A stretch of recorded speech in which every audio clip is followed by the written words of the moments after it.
UGC की जो नई गाइडलाइन आई, और आप ये समझिए कि इन गाइडलाइनों को आपको समझना है और इस पे जिस तरह का माहौल बन रहा है, मैं उस पर आपको जागरूक करना चाहता हूं।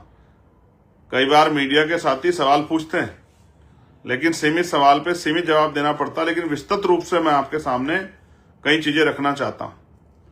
पहली बात तो बहुत सारे ऐसे लोग उसका विरोध कर रहे हैं जिन्होंने उस गाइडलाइन को पढ़ा ही नहीं, जो सिर्फ इस आधार पर विरोध कर रहे हैं, जिनको लगता है कि वो जिस तरह का छुआछूत, भेदभाव और रैगिंग और तमाम तरह से मानसिक शोषण जो है SC, ST, OBC के बच्चों को करते थे, वो नहीं कर पाएंगे।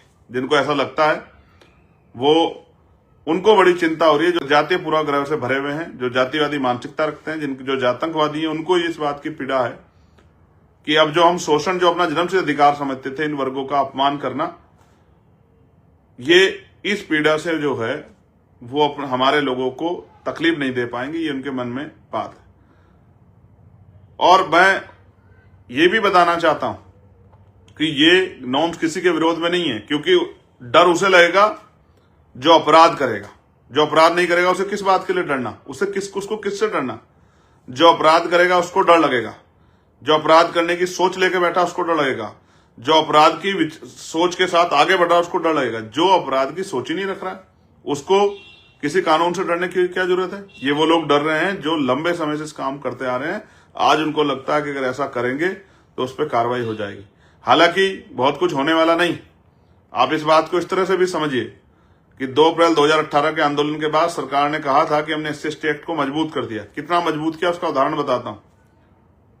7 साल से कम, ये दूसरी तरफ तो कहा जाता है कि SC, ST एक्ट बहुत खतरनाक है, लेकिन 7 साल से कम उम्र की सजा जिन मुकदमों में होती है उनमें अगर SC, ST एक्ट भी लगाया है तो गिरफ्तारी नहीं कर रही है पुलिस, और निचली अदालत से उनको बेल मिल जा रही है।